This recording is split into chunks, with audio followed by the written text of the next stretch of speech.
Hello there and welcome to this tutorial. I am going to be creating the impressionistic landscape springtime with a couple of fun techniques. And this really is a quick painting, more or less, and it has a couple different techniques combined in it. So I'm going to go through what I'm going to work with. Obviously my titanium white, always have that around.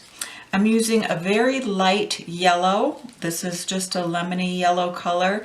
That's a cadmium yellow. I'm using a light blue. I'm using a cerulean blue.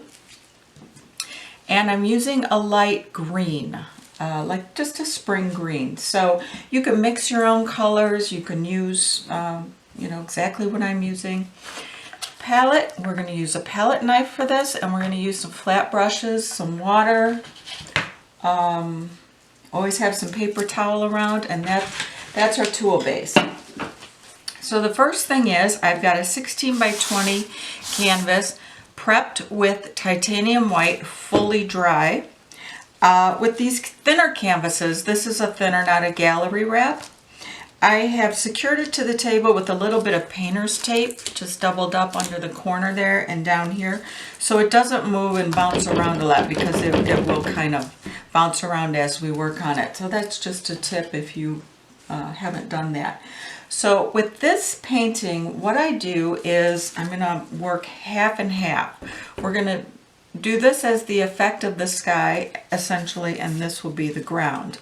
So I'm going to work in the section closest to me. I'm applying some water with the mister. I know this canvas is super dry. I did it weeks ago, so it's ultimately dry. If you just primed yesterday and dried overnight, don't spray your canvas. Take some water on a brush and wipe your water on versus spraying. Spraying a canvas that hasn't fully cured might leave little holes in your paint. And if you've taken my tutorials, you've heard me say that many times, but I always want people to be very careful with that. So I'm just putting a very light bit of water on here, just to moving it around so it doesn't pool, just to put a little movement in my paint. I don't want a ton of water. So I'm going to go ahead and put some cerulean down and pop it down in just a few spots, like that. And then I'm going to take some of my light blue, put that right next to some of the blue, and then a couple spots of it by itself. Tiny bit of my green. I'm going to move that up here just a little more, a little bit right there. And that's it for now. Now I'm going to take my flat brush that's got a little bit of water on it, and I'm going to start down here at the bottom. Oh, I forgot my white. Always got to have your white. So I'm going to put some titanium white down. If you don't use any white, your colors can get very muddy. If you don't want a lot of white in your painting, you can add a little less, but I always suggest having a little bit just for that lightness. And starting with your white, moving into your paint. Now, this is a little bit of paint that I put down. I probably will be putting down more, but I wanted to show you the technique of this, and bringing that white into the paint adds that entirely different dimension. So I'm just using sort of what I call sort of a little expressive crosshatch pattern, where I'm just moving my brush up and down, back and forth. And I definitely am going to be adding more white, because I want this to have a lightness, a springy feel to it. If you want a heavier, deeper painting, of course you do what you need to do. But this is going to have quite a bit of white, And I can always add my blue. So I'm working up in sections. If you want to, you don't have to lay all your paint down. You can work in sections, especially if you're working large. Do not lay all your paint down. If this were a large 30 by 30, 30 by 40 or larger, I would work section. I would add more paint, work section. I would add more paint, work section. You can still come back and work in other sections, especially if you use a retarder, which slows your drying time. And I would definitely do that if I was working large with this type of painting. So I am not even getting into the green yet. I'm sticking into the blues. I'm working quickly, moving my brush strokes around, adding depth here and there, picking up white. I can bring a little white over there, bring it in here. Move back and forth, up and down, quickly. If any spot has like just too much up and down, come back over it, add a little swash of your brush. If it's too light, grab a little of the dark. So you're using this paint essentially as a palette. You can put your paint right on a palette, say such as this, and then work off of it. I just find that this works best for me, and I like having the paint right on the canvas to grab.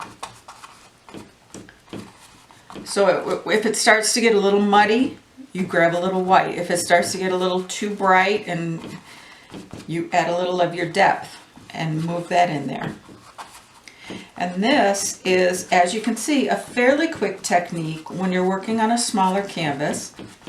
It's very, I enjoy it because it makes me feel like I'm really painting. And it's really pretty because it does leave bits of impasto paint. It's got some movement. It's got a blend of all kinds of colors. And if you choose your colors well, you're going to get a very pretty finished effect. If you use too many colors, and this is one thing, I add a little more white to my canvas. This is one thing that I do see often. Add a little light blue too, or a cerulean blue, sorry, just to have it on my palette.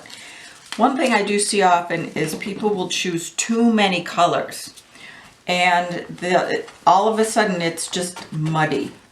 So you could get away with doing 2 or 3 colors on a canvas, and if you use white, you use a little black or shading gray, you've created a multitude of tones, but you really only used a few colors.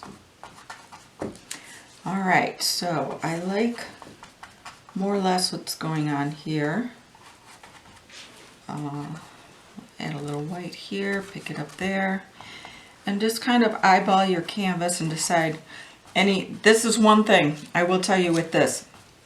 You'll get little spots because you'll move around and then all of a sudden you'll see these little blank spots that didn't get any paint on them. So you do have to come back and really take a good look because you're moving so quickly around. You're not painting, swiping back and forth like that. That there are little spots that will get missed. And even if this dries, you can come back with a little bit of this color on a brush and just hit those spots a little bit. So that's not really an issue. So I've got that more or less where I like it.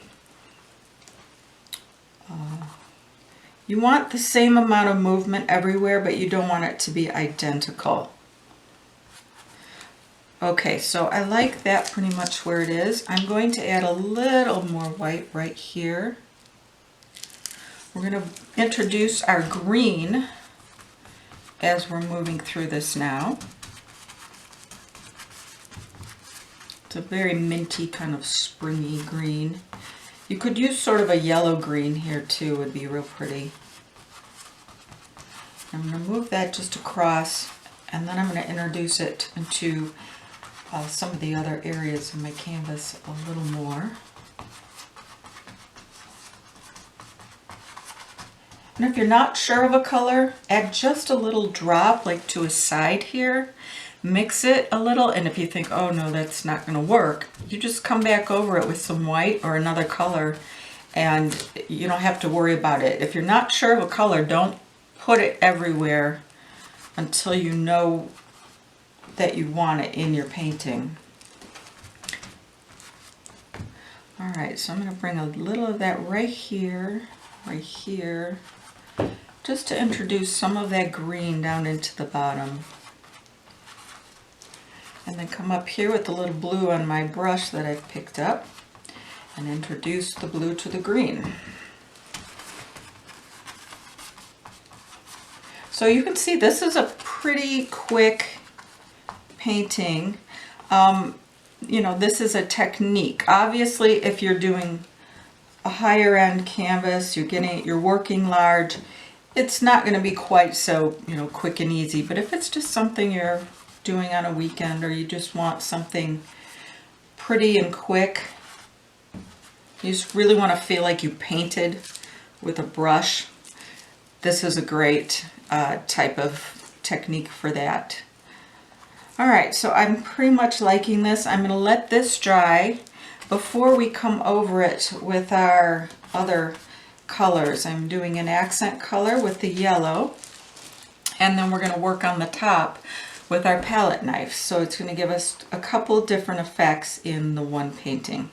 And I've got some bits of impasto paint here with the white that I've laid down and a little of the blue, which is really nice as well. So you've got lots and lots of things going on in this artwork, and it creates a kind of a soft, impressionistic looking painting. All right, let this dry and we'll come back and work on it.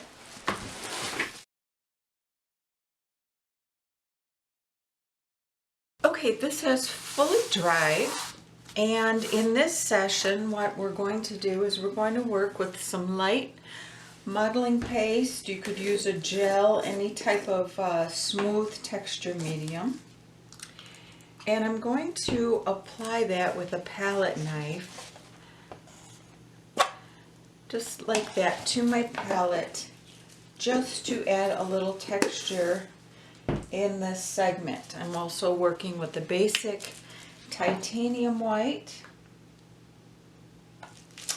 And I'm going to work with a little blue. I'm choosing a light blue. You could choose whichever blue you like, the cerulean, the light, or whatever color you're using. And a palette knife. So I have here the modeling paste, the titanium white, and the blue. And I'm going to take a little of the modeling paste and just kind of put it on my canvas, no particular pattern. I just want to build up a little bit of underneath texture. And we're going to work with this as a wet texture versus letting it dry and then coming back and putting paint over it. So now I'm taking my white and I'm laying that down, just rough spots, and I'm going to take just a little of the blue and lay that down in a couple of spots. This is going to take quite a bit of white. I might have to actually add some more. And then I'm going to put this down with my palette knife in just a very abstract impasto pattern, sort of, meaning no pattern whatsoever. Just, I'd like it to be sort of a cascading look, but I'm going to use my palette knife in a couple of different directions like this, just to give it some variance in the way that it looks. And I'm picking up a little of the blue, but just a little in a couple of spots, just so it's not completely white on the top. I do want just a little bit of color in here, but not a lot. I really want mostly white. I'm going to work with a little more white. This is going to take, when you work with impastos, obviously it takes a fairly significant amount. And I've got some long brush, or not brush, but palette strokes, some short palette strokes. I'm working with the texture medium underneath. Now you don't absolutely need the texture medium for this particular, since we are working with a thick impasto. It just is going to require a little more actual paint, which it's requiring anyway. So just by laying that down,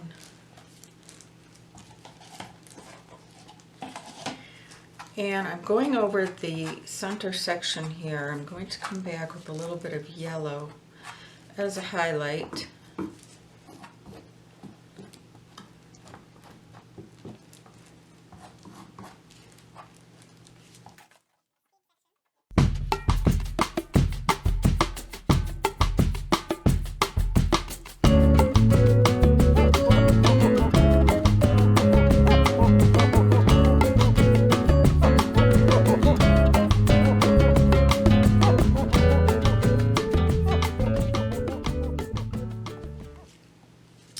Okay, so I've got this pretty much covered with my paint, and now working with a very little bit of a light yellow.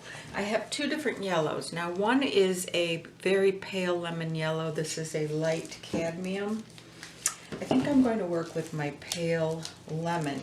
If you don't have this type of yellow, then mix your own. Just mix some very light yellow with white, some illuminator, whatever, to create that very light yellow color.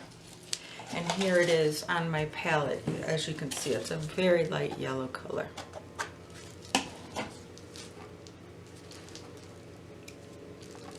And I'm laying that down in just a little bit of a highlight.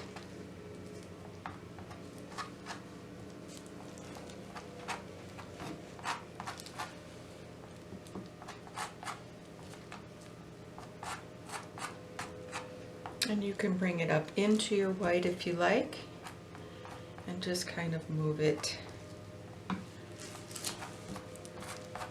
just to bring in a little of a highlight color. And we're going to let this dry thoroughly and then come back and put our final coats on it.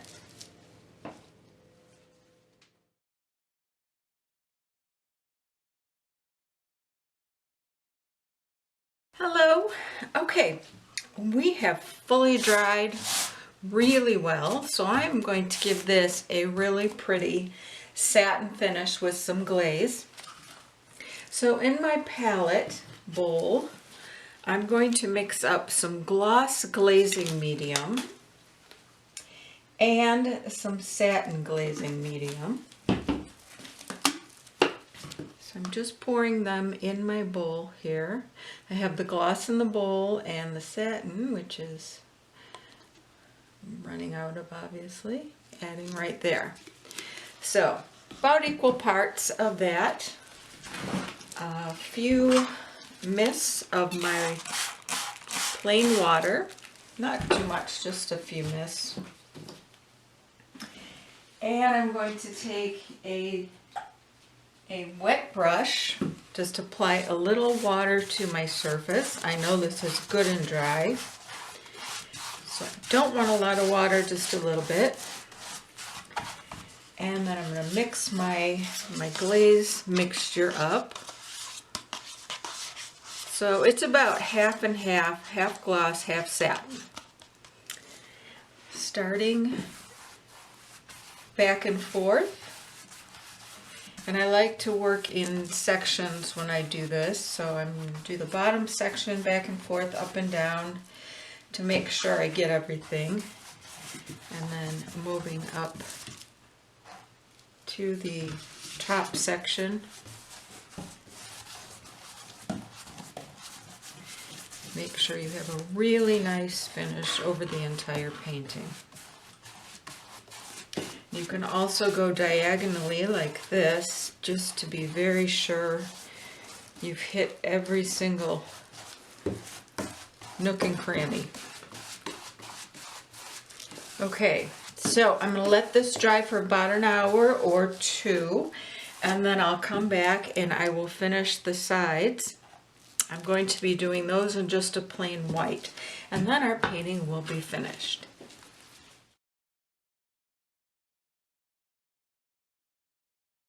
Okay, our top coat of glaze has pretty much dried. I'm going to apply a regular coat of just titanium white to my sides. For this, I use a small flat brush. It has a little water on it. I've just got some white in my palette bowl. And I'm not using a lot of water. I really don't want a lot of dripping or movement when I do my sides, so I'm going to keep it pretty much 100% paint. And you can just start at one side from the bottom up and very gently work over your sides. If you have any drips, I would suggest laying a coat down in that spot to cover the drips and then letting it dry and then coming back and doing your whole side. So you can do it this way. If you notice, I'm taking some paint on my brush and I'm moving in a real up and down sort of direction. Not a lot of flicking, not a lot of movement, because I don't want any white flicks on top of my painting. So if you do that and you do it fairly slowly, you just move along.